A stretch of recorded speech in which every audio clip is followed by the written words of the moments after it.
ఆదికాండము 19వ అధ్యాయము. ఆ సాయంకాలమందు ఆ ఇద్దరు దేవదూతలు సొదొమ చేరునప్పటికీ లోతు సొదొమ గవిని యొద్ద కూర్చుండి ఉండెను. లోతు వారిని చూచి వారిని ఎదుర్కొనుటకు లేచి సాష్టాంగ నమస్కారము చేసి, నా ప్రభువులారా, దయచేసి మీ దాసుని ఇంటికి వచ్చి రాత్రి వెళ్ళబుచ్చి కాళ్ళు కడుగుకొనుడి. మీరు పెందలకడ లేచి మీ త్రోవను వెళ్ళవచ్చుననెను. అందుకు వారు, అలాగు కాదు, నడివీధిలో రాత్రి వెళ్ళబుచ్చదమని చెప్పిరి. అయినను అతడు మిక్కిలి బలవంతము చేసినప్పుడు వారు అతని తట్టు తిరిగి అతని ఇంట ప్రవేశించిరి. అతడు వారికి విందు చేసి పొంగని రొట్టెలు కాల్చగా వారు భోజనము చేసిరి. వారు పండుకొనక ముందు ఆ పట్టణస్థులు, అనగా సొదొమ మనుష్యులు, బాలురును వృద్ధులను ప్రజలందరూ నలుదిక్కుల నుండి కూడి వచ్చి ఆ ఇల్లు చుట్టవేసి లోతుని పిలిచి, ఈ రాత్రి నీ యొద్దకు వచ్చిన మనుష్యులు ఎక్కడ?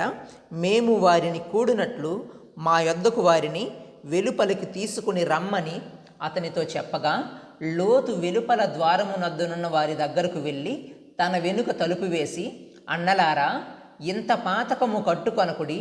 ఇదిగో, పురుషుని కూడని ఇద్దరు కుమార్తెలు నాకున్నారు. సెలవైతే వారిని మీ యొద్దకు వెలుపలికి తీసుకుని వచ్చెదను. వారిని మీ మనస్సు వచ్చినట్లు చేయుడి. ఈ మనుష్యులు నా ఇంటి నీడకు వచ్చి ఉన్నారు గనుక వారిని మీరేమీ చేయకూడదని చెప్పినప్పుడు వారు, నీవు అవతలికి పొమ్మనిరి. మరియు వారు, వీడెవడో మనలోనికి పరదేశిగా వచ్చి తీర్పరిగా నుండచూచుచున్నాడు. కాగా వారికంటే నీకు ఎక్కువ కీడు చేసేదమని చెప్పి లోతు అను ఆ మనుష్యుని మీద దొమ్మిగా పడి తలుపు పగలగొట్టుటకు సమీపించిరి. అయితే ఆ మనుష్యులు తమ చేతులు చాపి లోతును ఇంటి లోపలికి తమ యొద్దకు తీసుకొని తలుపు వేసిరి. అప్పుడు వారు పిన్నలు మొదలుకొని పెద్దల వరకు ఆ ఇంటి ద్వారము దగ్గరనున్న వారికి కనుమబ్బు కలుగజేయగా వారు ద్వారము కనుగొనలేక విసిగిరి. అప్పుడు ఆ మనుష్యులు లోతుతో, ఇక్కడ నీకు మరి ఎవరున్నారు? నీ అల్లుని, నీ కుమారులను, నీ కుమార్తెలను, ఈ ఊరిలో నీకు కలిగిన వారినందరినీ వెలుపలికి తీసుకొని రమ్ము. మేము ఈ చోటు నాశనము చేయవచ్చితిమి.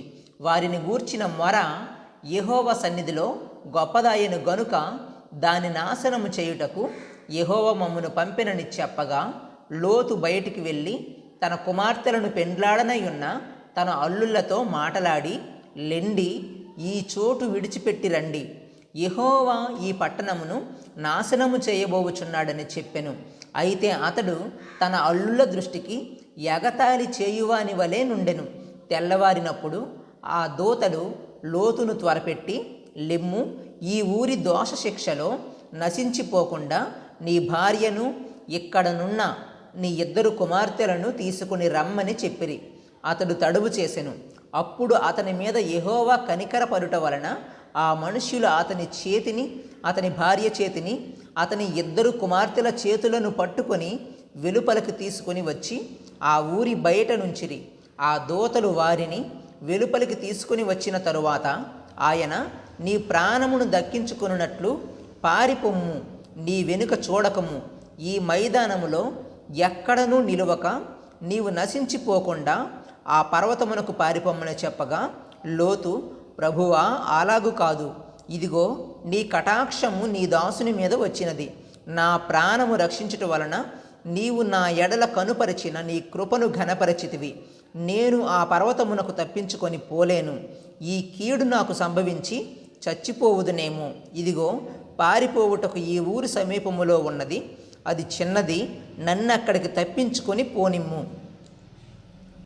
అది చిన్నది గదా, నేను బ్రతుకుదునని చెప్పినప్పుడు ఆయన, ఇదిగో, నీవు చెప్పిన ఈ ఊరు నాశనము చేయను. ఈ విషయములో నీ మనవి అంగీకరించితిని. నీవు త్వరపడి అక్కడికి తప్పించుకొని పొమ్ము. నీవక్కడ చేరు వరకు నేనేమియూ చేయలేనెను. అందుచేత ఆ ఊరికి సోయరు అను పేరు పెట్టబడెను. లోతు సోయరుకు వచ్చినప్పుడు ఆ దేశమున సూర్యుడు ఉదయించెను.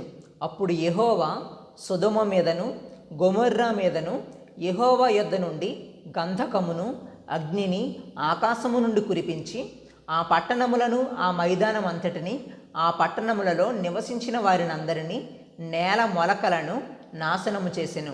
అయితే లోతు భార్య అతని వెనుక నుండి తిరిగి చూచి ఉప్పు స్తంభమాయెను. తెల్లవారినప్పుడు అబ్రాహాము లేచి తాను యెహోవా సన్నిధిని నిలిచిన చోటికి వచ్చి సొదొమ గొమొర్రాల తట్టును ఆ మైదానపు ప్రదేశము యావత్తును చూడగా, అదిగో ఆ ప్రదేశపు పొగ ఆవము పొగవలే లేచుచుండెను. దేవుడు ఆ మైదానపు పట్టణములను పాడు చేసినప్పుడు దేవుడు అబ్రాహామును జ్ఞాపకము చేసుకొని లోతు కాపురమున్న పట్టణములను నాశనము చేసినప్పుడు ఆ నాశనము మధ్యన లోతు నశించకుండా అతన్ని తప్పించెను. లోతు సోయరులో నివసించుటకు భయపడి తన 2 కుమార్తెలతో కూడా సోయరు నుండి పోయి ఆ పర్వతమందు నివసించెను. అతడును అతని 2 కుమార్తెలను ఒక గుహలో నివసించిరి. అట్లుండగా అక్క తన చెల్లెలితో, మన తండ్రి ముసలివాడు సర్వలోక మర్యాద చొప్పున మనతో పోవుటకు లోకములో ఏ పురుషుడునూ లేడు. మన తండ్రికి ద్రాక్షారసము త్రాగించి అతనితో శయనించి మన తండ్రి వలన సంతానము కలుగజేసి కొందము రమ్మని చెప్పెను. ఆ రాత్రి వారు తమ తండ్రికి ద్రాక్షారసము త్రాగించిన తరువాత అతని పెద్ద కుమార్తె లోపలికి వెళ్ళి తన తండ్రితో శయనించెను. కానీ ఆమె ఎప్పుడు శయనించెనో ఎప్పుడు లేచిపోయెనో అతనికి తెలియలేదు. మరునాడు అక్క తన చెల్లెలిని చూచి, నిన్నటి రాత్రి నా తండ్రితో నేను శయనించితిని. ఈ రాత్రి అతనికి ద్రాక్షారసము త్రాగించిన తరువాత నీవు లోపలికి వెళ్ళి అతనితో శయనించుము. అలాగున మన తండ్రి వలన సంతానము కలుగజేసుకొందమని చెప్పెను. ఆ రాత్రియు వారు తమ తండ్రికి ద్రాక్షారసము త్రాగించిరి. అప్పుడు ఆ చిన్నది లేచి అతనితో శయనించెను. ఆమె ఎప్పుడు శయనించెనో ఎప్పుడు లేచిపోయెనో అతనికి తెలియలేదు. అలాగున లోతు యొక్క 2 కుమార్తెలు తమ తండ్రి వలన గర్భవతులైరి. వారిలో పెద్దది కుమారుని కని వానికి మోయాబను పేరు పెట్టెను. అతడు నేటి వరకు మోయాబీయులకు మూల పురుషుడుగా ఎంచబడెను. చిన్నది కూడా కుమారుని కని వానికి బెన్నమ్మి అను పేరు పెట్టెను. అతడు నేటి వరకు అమ్మోనీయులకు మూల పురుషుడుగా ఎంచబడెను. ఆదికాండము 20వ అధ్యాయము. అక్కడ నుండి అబ్రాహాము దక్షిణ దేశమునకు తరలిపోయి కాదేశుకును షూరుకును మధ్య ప్రదేశములో నివసించి గెరారులో కొన్నాళ్ళు ఉండెను. అప్పుడు అబ్రాహాము తన భార్య అయిన సారాను గూర్చి, ఈమె నా చెల్లెలని చెప్పెను గనుక గెరారు రాజైన అబీమెలెకు సారాను పిలిపించి తన ఇంట చేర్చుకొనెను. అయినను రాత్రివేళ దేవుడు స్వప్నమందు అబీమెలెకు నొద్దకు వచ్చి, నీవు నీ ఇంట చేర్చుకొనిన స్త్రీ ఒక పురుషునికి భార్య గనుక ఆమె నిమిత్తము నీవు చచ్చిన వాడవు సుమా అని చెప్పెను. అయితే అబీమెలెకు ఆమెతో పోలేదు గనుక అతడు, ప్రభువా, ఇట్టి నీతిగల జనమును హతము చేయుదువా? ఈమె నా చెల్లెలని అతడు నాతో చెప్పలేదా? మరియు ఆమె కూడా అతడు నా అన్న అనెను. నేను చేతులతో ఏ దోషము చేయక యథార్థ హృదయముతో ఈ పని చేసితనెనెను. అందుకు దేవుడు, అవును, యథార్థ హృదయముతో దీన్ని చేసితవని నేనెరుగుదును. మరియు నీవు నాకు విరోధముగా పాపము చేయకుండా నేను నిన్ను అడ్డగించి తిని, అందుకే నేను నిన్ను ఆమెను ముట్టనీయలేదు. కాబట్టి ఆ మనుష్యుని భార్యను తిరిగి అతనికి అప్పగించుము. అతడు ప్రవక్త, అతడు నీ కొరకు ప్రార్థన చేయును, నీవు బ్రతుకుదువు. నీవు ఆమెను అతనికి అప్పగించిన ఎడల నీవును నీ వారందరూ నిశ్చయముగా చచ్చెదరని తెలుసుకొనుమని స్వప్నమందు అతనితో చెప్పెను. తెల్లవారినప్పుడు అబీమెలెకు లేచి తన సేవకులందరినీ పిలిపించి ఈ సంగతులన్నీ వారికి వినిపించినప్పుడు ఆ మనుష్యులు మిగుల భయపడిరి. అబీమెలెకు అబ్రాహామును పిలిపించి, నీవు మాకు చేసిన పని ఏమిటి? నీవు నా మీదికిని నా రాజ్యము మీదికిని మహాపాతకము తెప్పించినట్లు నేను నీ ఎడల చేసిన పాపమేమిటి? చేయరాని కార్యములు నాకు చేసితివని అతనితో చెప్పెను. మరియు అబీమెలెకు, నీవేమి చూచి ఈ కార్యము చేసితివని అబ్రాహామును అడుగగా, అబ్రాహాము, ఈ స్థలమందు దేవుని భయము ఏమాత్రమును లేదు గనుక నా భార్య నిమిత్తము నన్ను చంపుదురనుకొని చేసితిని. అంతేకాక ఆమె నా చెల్లెలను మాట నిజమే. ఆమె నా తండ్రి కుమార్తె గాని నా తల్లి కుమార్తె కాదు, ఆమె నాకు భార్య అయినది.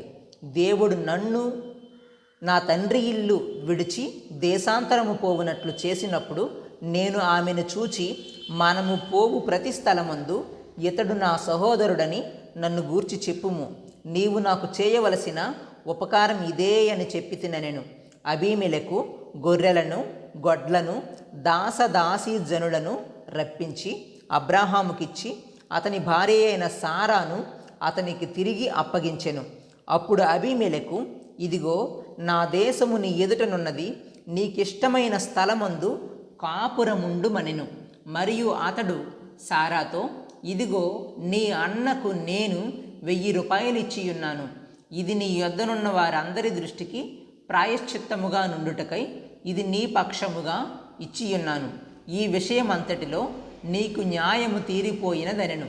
అబ్రాహాము దేవుని ప్రార్థింపగా దేవుడు అబీమెలెకును అతని భార్యను అతని దాసీలను బాగు చేసెను. వారు పిల్లలు కనిరి. ఏలయనగా అబ్రాహాము భార్య అయిన సారాను బట్టి దేవుడు అబీమెలెకు ఇంటిలో ప్రతి గర్భమును మూసియుండెను.